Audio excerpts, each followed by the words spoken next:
I first met him in the early 80s in a Chinatown of urban Java.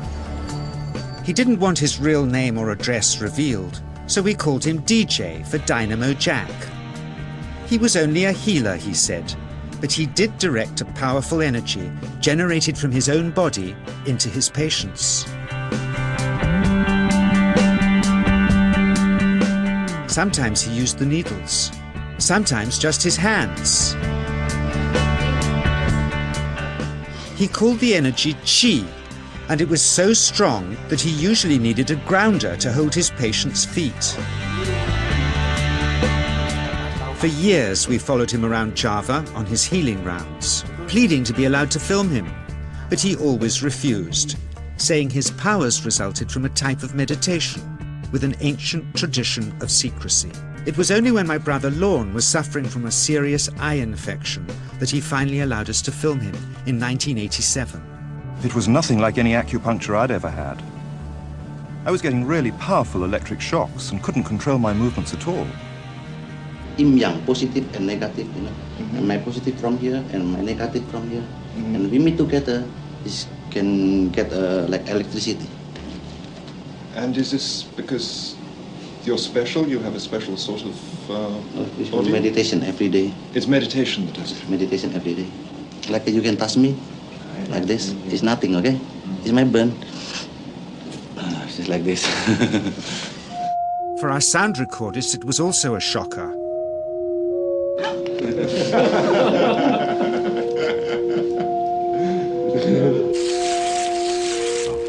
He then took our newspaper outside and showed us how Qi can also be used to set things on fire.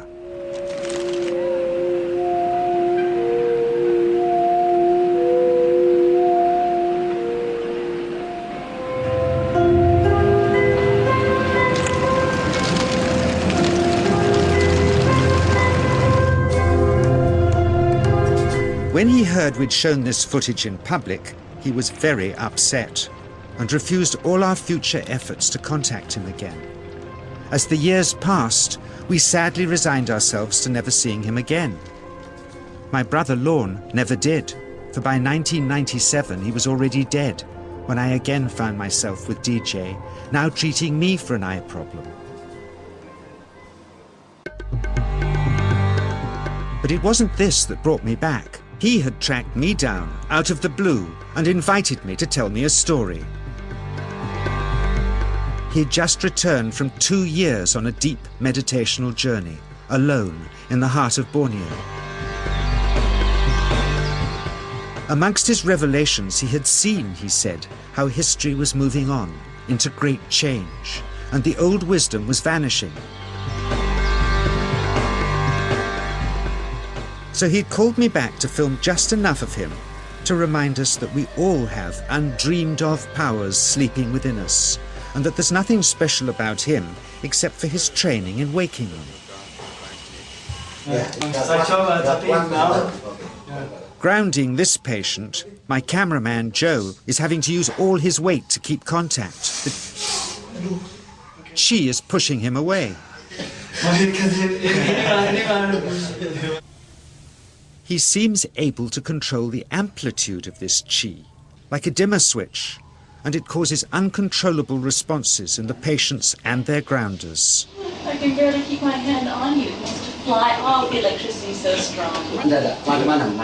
This mother unwittingly grounds her child.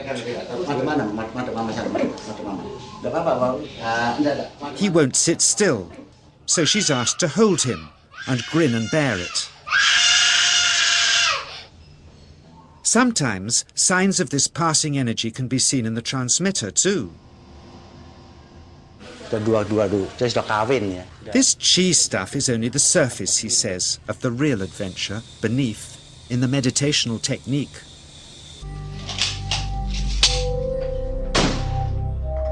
Projecting Qi from the palm of the hand can also be used to resist rifle pellets, he says.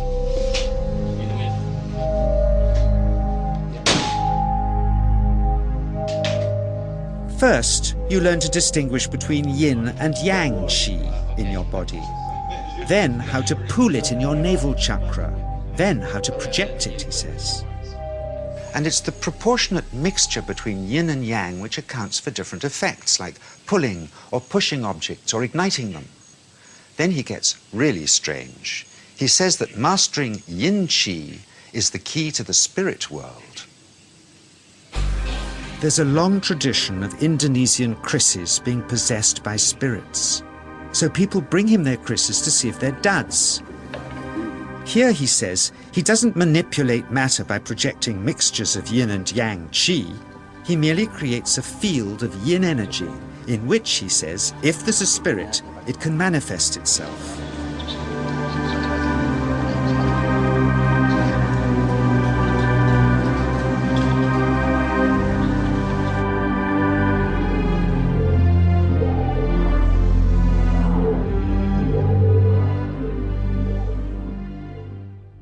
So I invited a small group of scientists back from the United States with measuring equipment to test if DJ was for real. And if so, where might this energy belong on the electromagnetic spectrum?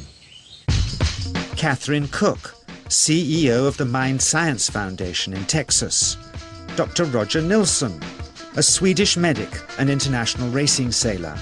Dr. Greg Simpson, a physicist from New York's Albert Einstein University, and Andreas Polak, one of DJ's Australian students.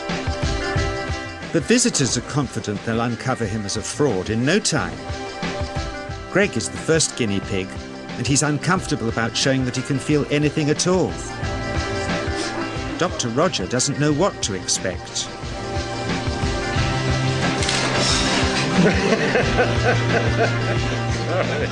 Out comes the metal detector, like the things they use in airports, to see if he has any concealed metal in his body. Then the voltmeter, to try and measure the qi. But how to get it to work? Where's the ground? What settings? DJ suggests that as his negative is his perineum, and his positive is his navel chakra, perhaps that's where the electrode should be attached. He doesn't stand on his dignity. He's eager to help, but still no readings. They're getting shocks off his arm, and now they're on the right settings, but the needle still isn't moving. DJ says it isn't electricity, it's qi. It's 1, 2, up. I feel it in my whole body. I feel it at 3, 0.3. I feel it in my legs. Shit. But suspecting there's some tricky setup on his premises they can't find, they insist we all go to a randomly chosen hotel room several miles away to see if he can light a light bulb with his fingers.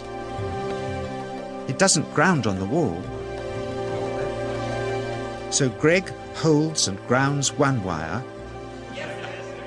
while DJ pumps qi through the other. The bulbs are LEDs, light-emitting diodes, which ignite in different colors according to the intensity of current. Yes. On, off, on. Brilliant. Oh, you're blinking. Things were going well. DJ was enjoying it too, until he invited us all out to lunch at his local, where he tried to push a chopstick through the table. He couldn't get it through the formica surface, so he came up through an inch of wood from underneath.